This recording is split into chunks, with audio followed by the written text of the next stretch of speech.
Welcome to Icope's Coping with Low Self-Esteem workshop.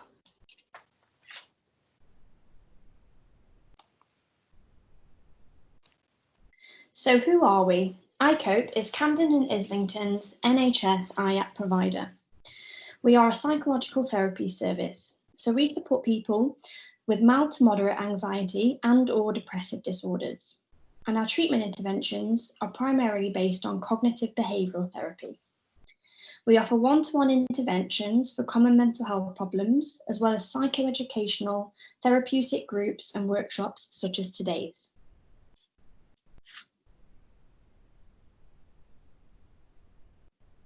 Unfortunately, thoughts of self-harm and suicide are common for people experiencing symptoms of anxiety or depression. But unfortunately, here at Icope, we're not a crisis service to help you cope with this. So if you are having thoughts about feeling like you might be better off dead or of hurting yourself or others, please look at the contacts below. You can download the Stay Alive app for your phone. You can contact your GP. You can contact the Samaritans on 116 123. And each borough in London has a crisis team for its residents. And the Camden and Islington crisis team can be reached on the number below. Due to the current COVID-19 outbreak, we advise that you do not attend A&E for mental health difficulties. There is now a critical assessment service on site at St Pancras Hospital in the Bloomsbury building.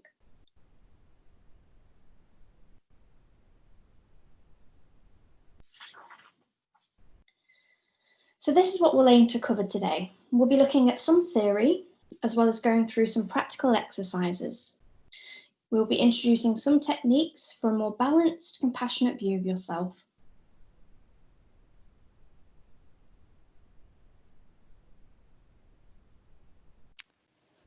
So before we go any further, we'd like you to pause the recording and spend a few minutes to think about this question. What is low self-esteem?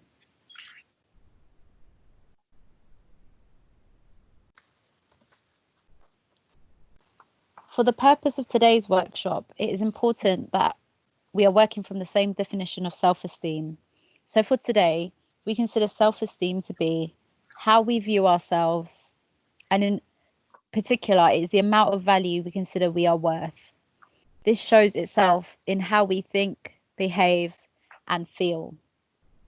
Research into self-esteem defines self-esteem as consisting of three components: how I see myself compared to others, how I believe others see me. These beliefs or perceptions make up self-esteem, and it becomes the model we use on how we view ourselves. So what makes up our sense of self? Our identity and sense of self is made up of lots of different elements. We might have a discrete problem with self-esteem, as in one area, such as feeling bad about how we are at maths, or that we don't like our height very much. Or we might find lots of things about ourselves irritating or inadequate. Please take a moment to pause this recording and think about privately, which areas or situations does your self-esteem need a boost? Which areas might you focus your efforts on? And which areas would you like to feel happier in?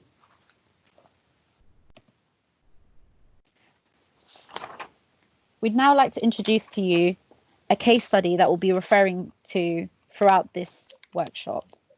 We appreciate that the case study can't possibly cover everybody's individual experience of self-esteem. We will be just using Janie as an example today to help us illustrate some of the concepts and tools we will be covering. So as you can see, Jamie is a 32-year-old woman who works part-time. She went to college but didn't get the grades to study her preferred subject. She therefore didn't enjoy college and dropped out. Her parents were very disappointed. Her dad rolled his eyes and sighed when she told him. To please him, she returned to study and got a job. Janie finds her workload overwhelming. The other people at work are rude and demanding. Despite that, Janie can't help but want to please them and ends up working extra hours or snapping at her colleague Paul when he asks her for help. She ends up feeling dissatisfied with herself, useless and inadequate. She thinks, I'm a failure. I can't do things even half as well as other people. But she keeps smiling to keep other people from finding out her vulnerabilities or disliking her. From the information that we've just talked about so far, is there anything to indicate what might be contributing to Janie's self-esteem? Please pause this briefly to note down anything before continuing on.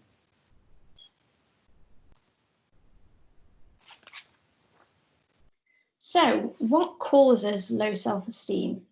The diagram displayed is one way of making sense of Janie's belief that she's not good enough. It shows the different factors that might have led to her feeling this way. Beliefs about ourselves are learned as a result of the experience we've had in our lives, and particularly those early on. These can be split into 3 different types of experience.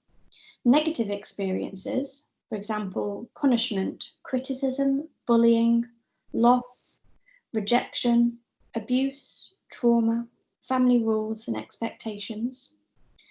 Also, lack of positive experiences. So, for example, lack of praise. So when you did something good, that was often overlooked, trivialized or ignored. Lack of validation. We felt we were not entitled to our feelings. Lack of interest in us and feeling different. The third is temperament. So some people might be predisposed to certain factors, such as a particular temperament, or have a low tolerance for negative emotion, which might make the development of low self-esteem more likely. Finally, it's important to know that sometimes low self-esteem develops within loving families. Sometimes our families or school environments privilege certain traits over others, such as being good at sport or being academic, and this leaves us with a feeling that we have to live up to high expectations in these areas. Next slide, please.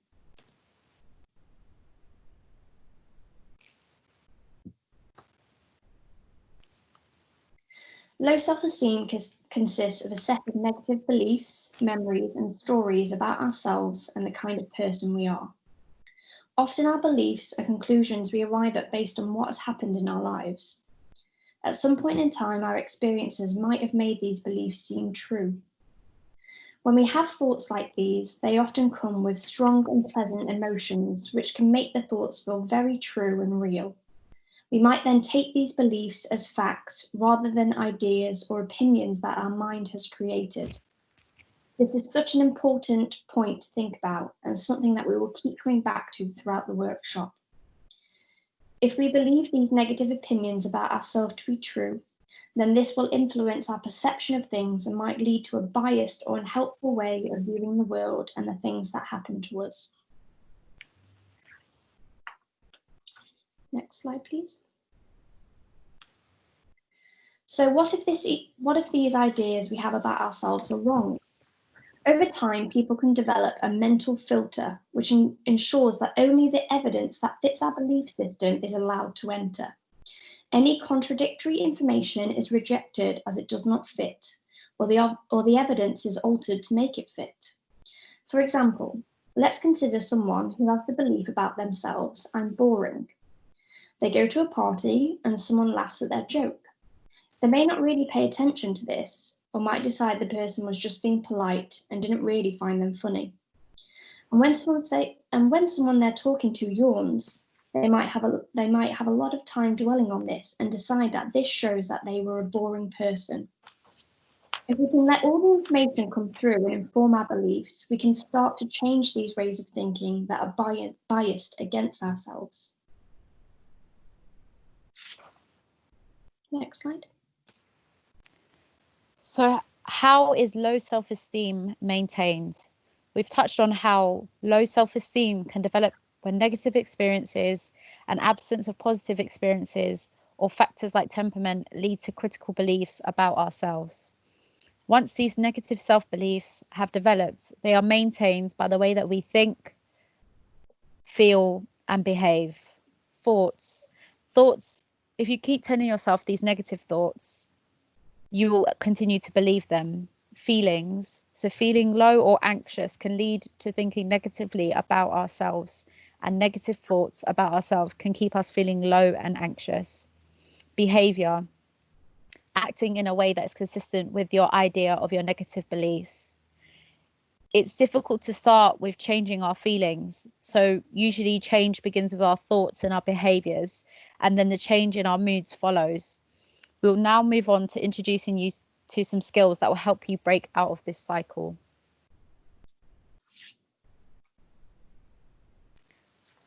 So skill 1 will be recognizing the balanced you. We've discussed how when people have low self-esteem, we tend to ignore or neglect our strengths. It can be important to spend some time to list the qualities we have that we like and value, and take time to refocus our attention towards these qualities. This can help to start reaffirming our self-belief and generate a feeling of pride.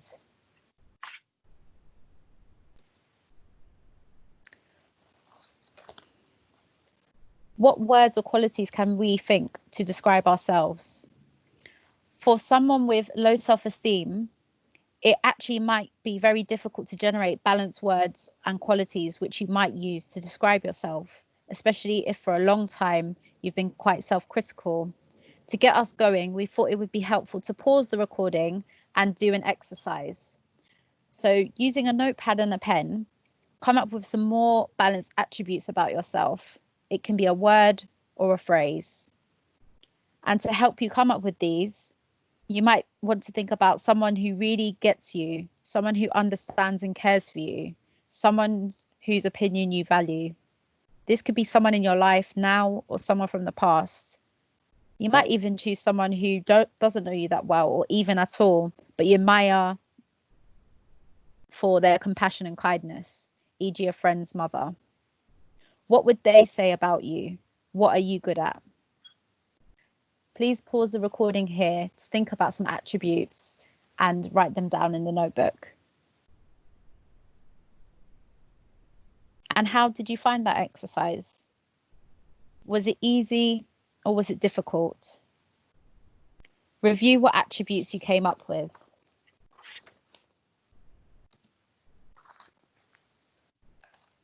Making a list of qualities can help us rediscover the aspects of our personality that get taken for granted or filtered out in day-to-day living. Making lists, rereading them often, and rewriting them from time to time can help you start to see yourself differently. You might want to use a sheet like handout 1 to spend a bit more time on this, which will be available to download.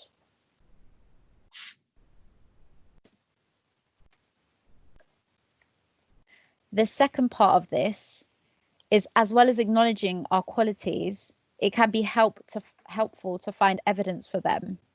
As we discussed earlier, our thoughts and our beliefs can be biased, but if the evidence is irrefutable, by recording things that we've done each day and thinking about what quality they demonstrate, we can start to build up the evidence as to why this might be more accurate belief about ourselves. This can really help us to start to believe that these qualities might be true. Remember, we are trying to balance out the negative beliefs we might be focusing on. So this diary is for qualities that you value, not self-critical ones.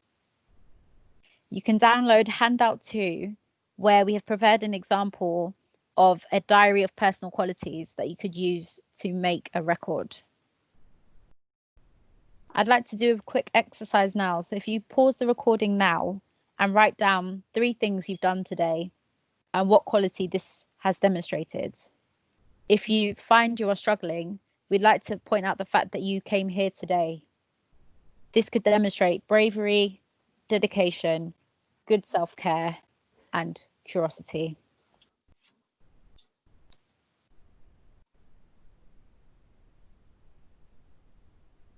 So skill 2 is changing our responses. We'll now move on to this second technique of changing our behaviour, or what we do in response to low self-esteem. By behaviour, we mean things that we do in response to a particular situation. It's often something we can see or observe, like declining an invitation to a party. But it can also be things that are harder to notice from the outside, like time spent dwelling on things. Sometimes when we have a negative belief about ourselves, we act as though these thoughts are true. We might do things that in the long run help maintain low self-esteem or even make it worse. For example, if someone has a belief, I am unlikable, they might respond by not going to parties, not engaging in conversations, keeping their distance in relationships to avoid rejection. Pause the recording now to think about what might be the longer term impacts for this person's self-esteem. Do we think it will be mostly helpful or mostly unhelpful? Are there any ways that might contribute to their low self-esteem?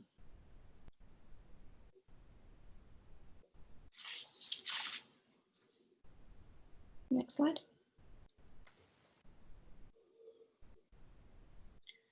In this next exercise, we'll be using the example case study for John. John is 55 and has had a difficult few years. He tried to set up his own business, but it was unsuccessful. His marriage ended shortly after this, and he remained single with no children. He found another job and it pays the bills, but it's not something he's passionate about. John meets his younger brother for lunch. In the cafe, John's brother mentions that things are going well at work and he's planning to take his wife to New York for their wedding anniversary next year. They found out yesterday that their eldest daughter has just been accepted to university. I'll pay for these, John's brother says when the bill comes.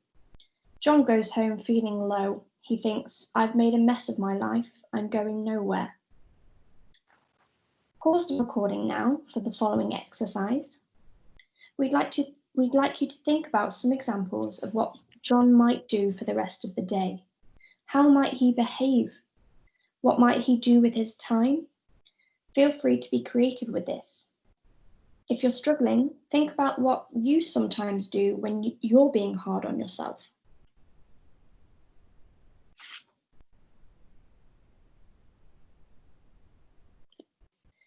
Here are some of the things that we came up with. John might start smoking again. He might get drunk. He might go to the betting shop and spend some of his savings. He might cancel the plans he had to see his friend at the pub later. He might throw out the brochures for the evening courses he's been looking into. He might turn off his phone. He might spend the evening ruminating on all of his mistakes. He might not bother applying for a promotion at work next week. He might spend most of the next day in bed. He might take his profile down from the dating websites. Ultimately, you don't get an opportunity to put your negative beliefs to the test and see if they're true. And if you don't ever get to find out if you would be rejected or accepted for who you are, or see what the real consequences are making mistakes.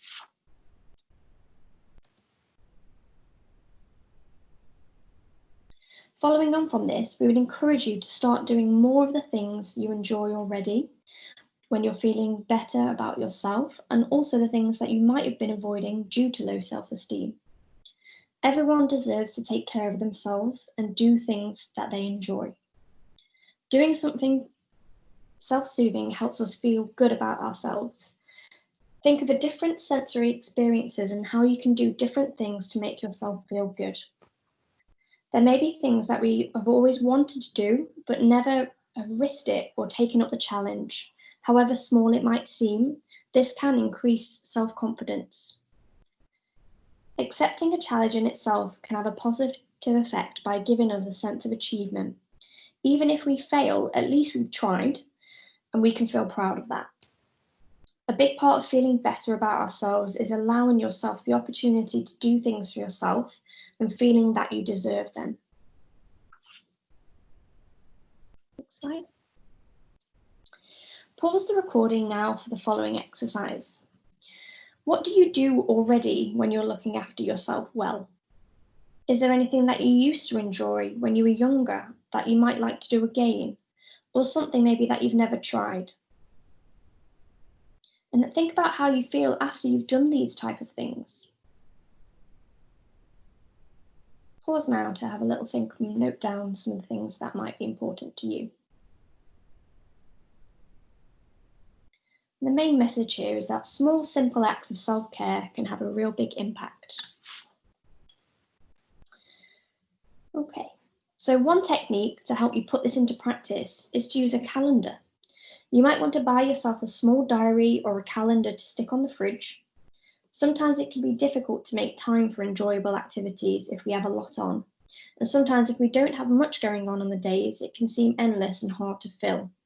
So scheduling can help to encourage us to fulfill the tasks. You can pick small things to schedule in. All that matters is that they make you feel good. It's important to make manageable goals and to check your calendar every day. There is an example calendar available to download along with a list of self-care ideas that might give you some inspiration if you feel stuck or want to try something new. This is handout 3A and 3B.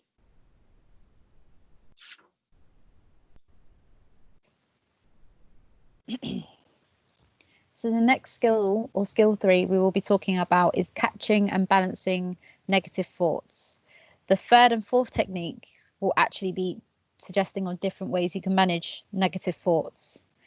First of all, we'll be looking at this one, which is catching your negative thoughts and balancing them out. We'll start by considering the kind of thoughts that are common when we have low self-esteem, especially the kind of thinking styles. There are two thinking styles common in people who have low self-esteem: catastrophizing and self-criticism. We will look at both more closely, but first it's important to say that everybody thinks this way sometimes. It's just that people experiencing low self-esteem are likely to do it more often and believe these thoughts more when they do come.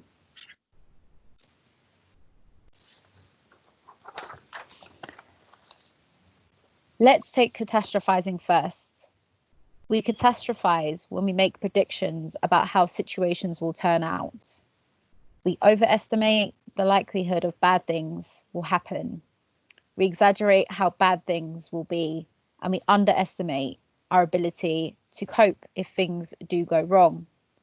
Like in this example, where Janie is having her friend Ruth over for dinner and begins to think, I'll mess up the recipe and it will taste awful. I bet Ruth won't even be able to eat it. She'll probably regret coming over and then never want to do it again.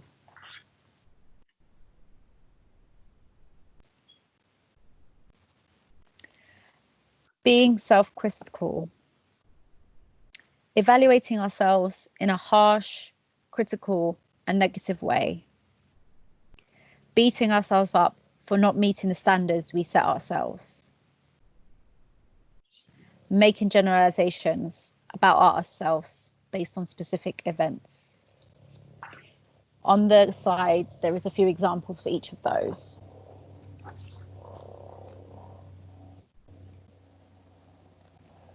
So now that we have discussed negative thinking styles and the tendency to be self-critical, we'll now move on to thought challenging. This aims to identify negative thoughts where we are thinking in a biased way against ourselves and work to create a more balanced thought based on all the evidence, not just the bits the mental filter is allowing through. The first step is looking at the evidence for and against particular thoughts. It can be helpful to be as objective as possible, presenting both sides of the case.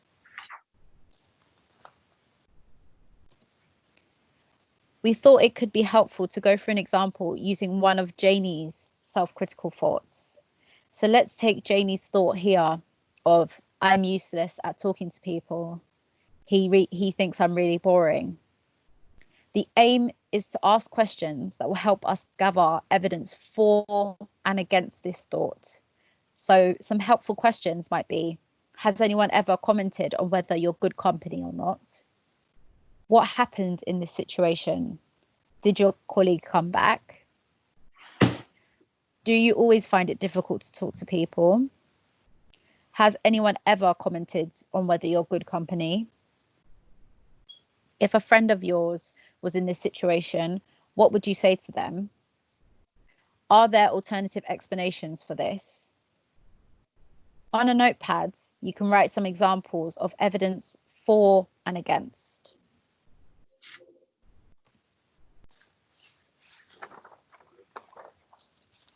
Now that you have considered the evidence for and against the thought, the next step is to come up with a fairer, more balanced thought that considers all of the evidence.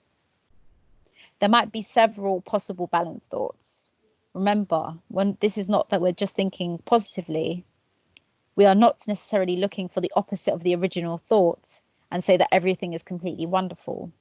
We want a balanced thought that takes into account both sides of the argument.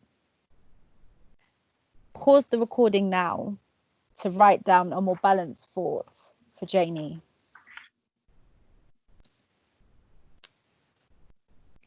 So this is one that we came up with, and I'll read it out for you now. Everybody runs out of things to say sometimes, and it can be uncomfortable. It's not necessarily my fault if it gets a bit awkward. We were having a good conversation before, and he did come back to have a drink with me. When using this technique with your own thoughts, it can be helpful to rate your belief in the original thoughts before and then re-rate your belief in percentage after it has been challenged. We might not get the belief in the original thought down to 0% straight away. That takes time. So how could Janie continue to weaken this thought once she's challenged it? Answer: act as though the balanced thought is true. And so she's giving herself opportunities to see whether people enjoy her company. For example, going to parties, speaking up in social situations. Handout number 4 is available for you to download to help you try this process with your own thoughts after the workshop today.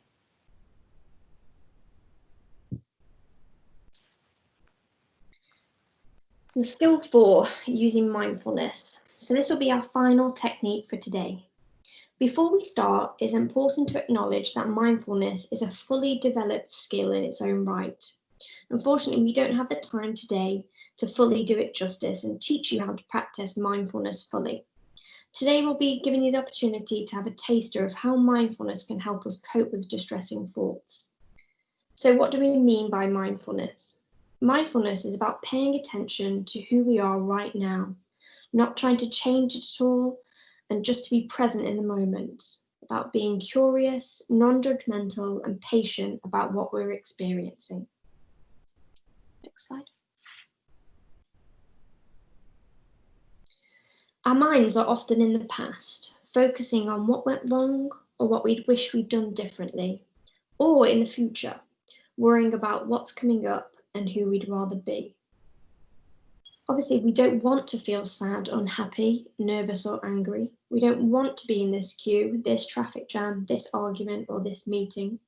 So we often end up fighting with our experiences, pushing and pulling at them, and wishing that our lives or ourselves were this way or another.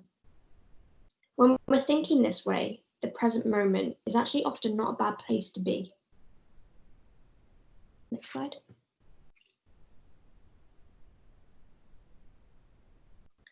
Usually, our minds want to clutch at thoughts and ideas, hold on to them and get tangled up in them. With mindfulness, the goal is to not have an empty mind, but shift our attention to what we're experiencing in the present and not get tangled up in our thoughts. So the thoughts can come and go, but we're not going to hold on to them. Next slide. So what are the possible benefits of using mindfulness meditation for low self-esteem? We can be cultivating an ability to let negative thoughts go rather than getting into an internal fight with them. It's a way to increase acceptance of ourselves, to just sit with who we are, however that is. It also creates a space to generate kind and compassionate feelings towards ourselves. Next slide. You can now pause the recording to try a short mindfulness exercise. Letting thoughts be there, accepting the present moment fully, however it is.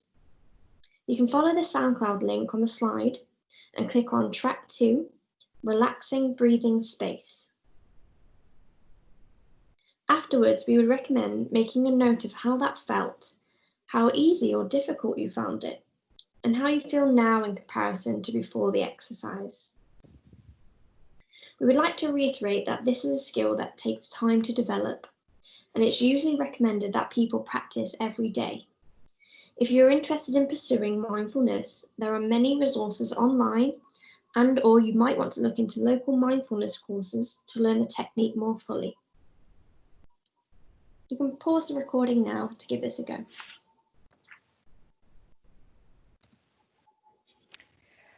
Now that we are coming towards the end of the workshop and we've gone through everything, it can be helpful to bring it all together. Thinking about back to how self-esteem develops, can we see how our thoughts and our behaviours can act to help maintain people's beliefs about themselves? Click here, and as you can see, we can reveal a more virtuous cycle based on all of these elements. So if we change our thoughts into something more balanced, this in turn can make us feel more calm and determined, and this in turn can change our behaviors. You can do all of this with the tools and techniques that we've talked about today. And with time, even our most upsetting and more deeply held beliefs can shift too. You can also download handout 5 to use this with your own examples and bring it all together.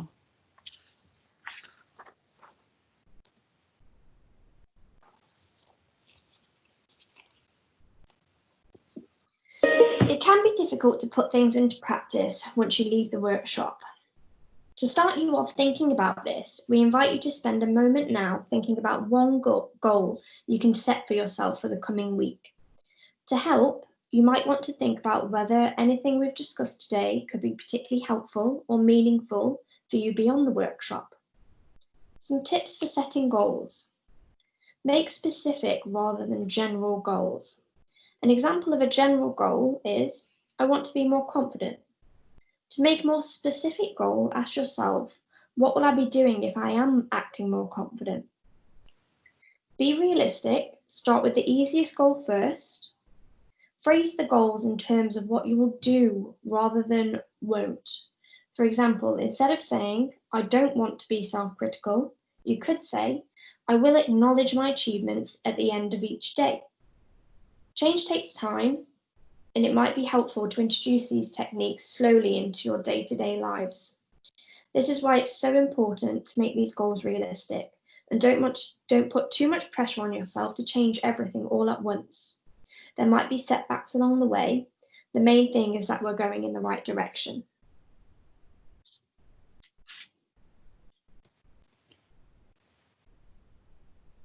And finally, know that changes to our self-esteem will be gradual. They will take time, dedication, and daily effort. Be prepared for periods of ambivalence, doubt, discomfort, and thoughts of wanting to give up.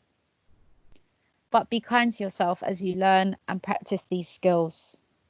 Remember, you are allowed to fail. Do not aim for perfection. The important thing is picking yourself up and trying again. Also, don't wait until the time is right to start changing. There'll never be a right moment. So why not start right now?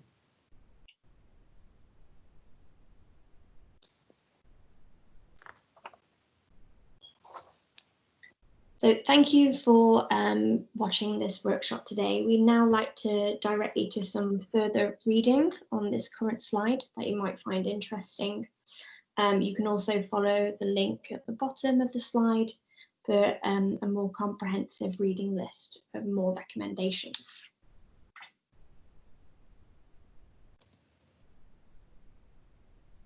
Thank you for coming.